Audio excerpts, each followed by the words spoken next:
Hello everyone, welcome to the class English. आज हम बात करने वाले हैं जो आपका इंग्लिश का बोर्ड एग्जाम में इंग्लिश के पेपर का फॉर्मेट होता है उसके बारे में। ठीक है, तो बेसिकली अगर हम पहले बात करें तो हम अपनी इंग्लिश की बुक्स के बारे में बात कर लेते हैं। तो 9th और 10th में आपके पास इंग्लिश की दो बुक्स होती हैं। 9th में होती है बिहाइव एंड मोमेंट्स और 10th में होती है footprints without feet and first flight.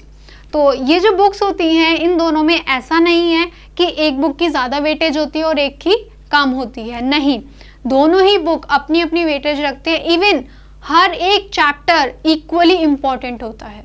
आपको हर एक चैप्टर उतने ही अच्छे से पढ़ना है जैसे कि सारे क्वेश्चन उसी चैप्टर से आने हो। ठीक है, ऐसा नहीं हो सकता कि आप एक चैप्टर बहुत अच्छे से पढ़ लो और बाकी पूरी बुक छोड़ दो, उसी में से सब कुछ इम्पॉर्टेंट आएगा, ऐसा नहीं है। पूरी बुक में से कहीं से भी कुछ भी आ सकता है। ठीक है, ये मैथ्स की तरह नहीं है कि ये वाला चैप्टर ज़्यादा वेटेज का है, ये कम वेटेज का है तो इसको नहीं करते हैं और ज़्यादा वेटेज वाला कर लेते हैं, ऐसा नहीं होता है। ठीक है, आगे बात करते हैं। जो आपका इंग्लिश का पेपर होता है बोर्ड एग्जाम्स में, उसमें आपका होता है जो इंग्लिश का पेपर 3 पार्ट्स में डिवाइड होता है। The first is section A. 3 parts में आपका डिवाइड होता है, section A, section B and section C. ठीक है, जो सेक्शन ए होता है वो बेसिकली रीडिंग से रिलेटेड होता है। रीडिंग क्या होता है आई होप आपको पता होगा, ये रीडिंग से रिलेट करता है पूरा। ठीक है, सेकंड आता है सेक्शन बी।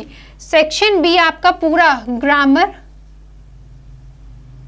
एंड राइटिंग से भरा होता है और जो सेक्शन सी है वो आपका पूरा लिटरेचर कवर करता है। ठीक है, सेक्शन ए में आपका पूरा रीडिंग आता है, सेक्शन बी में आपका पूरा ग्रामर एंड राइटिंग आता है और सेक्शन सी आपका पूरा लिटरेचर होता है। अब इनकी वेटेज क्या होती है? वेटेज क्या होती है? जो सेक्शन ए होता है वो सिर्फ 20 मार्क्स का होता है, सेक्शन बी 30 मार्क्स का होता है और सेक्शन सी अगेन 30 मार्क्स का। तो ओवरऑल आपका जो एग्जाम होता है वो 80 मार्क्स का होता है। ठीक है, ऐसा नहीं हो सकता कि आप कोई भी 2 सेक्शन कर लो, एक छोड़ दो तो आपके बहुत अच्छे नंबर आ जाएंगे, नहीं, आपको तीनों सेक्शंस पे इक्वली फोकस करना होगा। क्लियर है इतनी बात? जिसमें से आपको आपकी रीडिंग स्किल्स भी बहुत अच्छी होनी चाहिए, आपकी ग्रामर भी बहुत अच्छी होनी चाहिए, आपकी राइटिंग स्किल्स होनी चाहिए जिसके अंदर आपकी वोकैबुलरी स्ट्रांग होनी चाहिए, and the last literature as usual जो मैंने अभी आपको बुक्स के बारे में बताया वो आपको बहुत अच्छे से याद होना चाहिए। इतना क्लियर है? चलिए आगे देखते हैं। जो हमारा रीडिंग का पोर्शन है, रीडिंग में आपके क्या क्या आता है? रीडिंग के अंदर आपके आते हैं अनसीन पैसेजेस। अनसीन पैसेजेस वैसे हर कोई कर देता है, इतना ज़्यादा बड़ा इश्यू नहीं है इसका। इसमें क्या होता है, आपको एक पैराग्राफ दिया रहेगा, उस पैराग्राफ को अच्छे से पढ़ना है और उसके बाद नीचे क्वेश्चंस दिए होंगे। सबसे इंपॉर्टेंट क्वेश्चन उसमें एक ज़रूर आता है कि इस पूरे पैसेज को एक नाम दीजिए, मतलब एक मोरल बताइए या ये पैसेज का एक टॉपिक डिसाइड करिए पैसेज पढ़ के। ये हमेशा 90% आता है।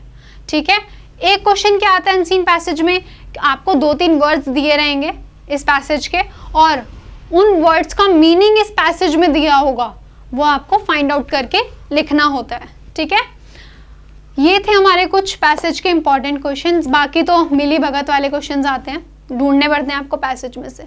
ठीक है, पैसेज आपके पास यहाँ पे 2 आते हैं। ठीक है, 10-10 मार्क्स के। नेक्स्ट आता है आपका सेक्शन बी।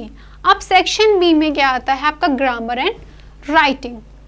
ठीक है, ग्रामर एंड राइटिंग।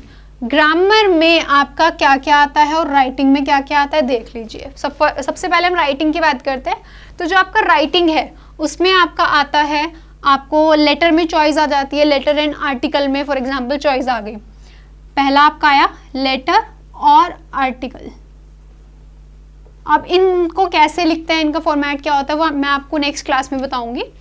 ठीक है, क्या होता है आपका लेटर और आर्टिकल में चॉइस आ सकती है या फिर लेटर में चॉइस आ सकती है। 2 अलग तरह के लेटर होंगे, एक लेटर आपका फॉर्मल होगा और एक इनफॉर्मल होगा। ठीक है, इनमें आपको चॉइस आ जाती है। नेक्स्ट क्वेश्चन आपका आता है एक स्टोरी राइटिंग होती है,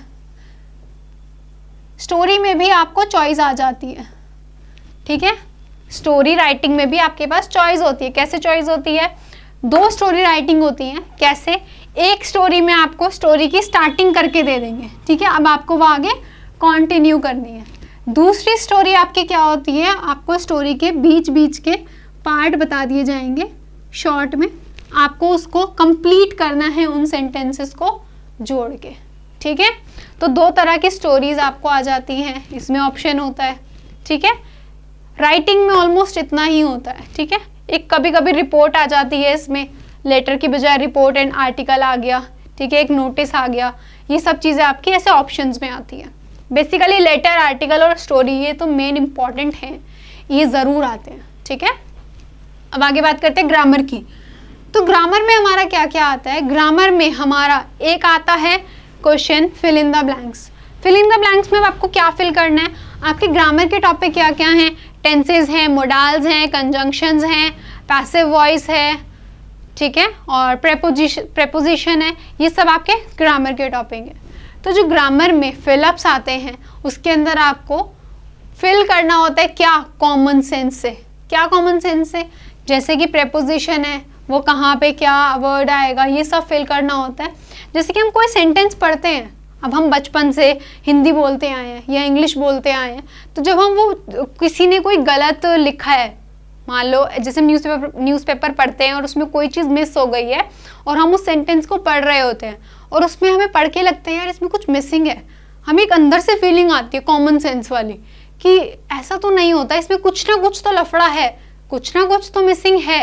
अब वो क्या मिसिंग है, वही हमारी ग्रामर चेक करती है। जो एग्जामिनर है वो ये चेक नहीं करता आपको प्रेपोजिशन आती है या नहीं आती है, आपको मोडाल्स आते हैं या नहीं, आपको टेंसेस आते हैं या नहीं, वो चेक करते हैं आपके अंदर कितनी कॉमन सेंस है।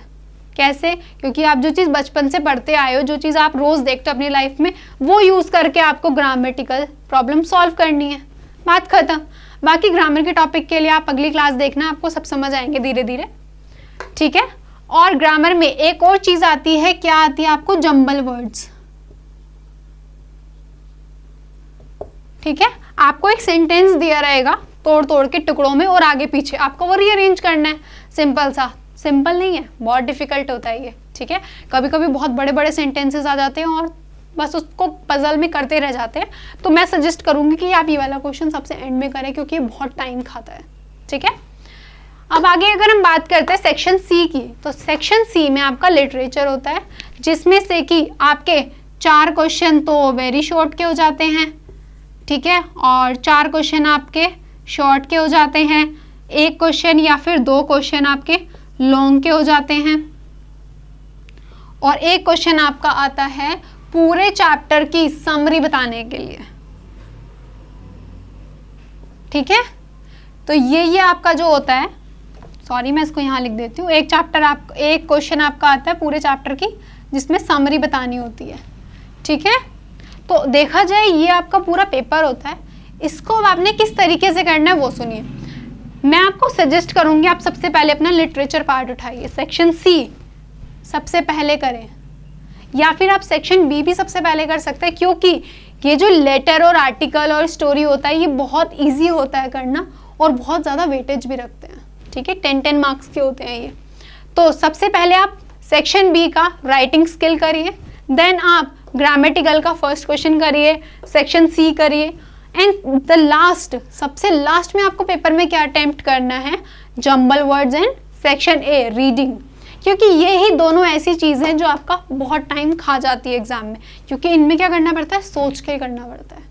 इसके लिए आपको पहले पूरा पैसेज पढ़ना पड़ेगा, उसको समझना पड़ेगा, देन उसके क्वेश्चन पढ़ो, देन अगेन आपको पैसेज पढ़ना पड़ सकता है। तो ये आपका थोड़ा टाइम लेता है, टाइम कंज्यूमिंग क्वेश्चन है, एंड ये भी आपका थोड़ा टाइम कंज्यूमिंग क्वेश्चन है।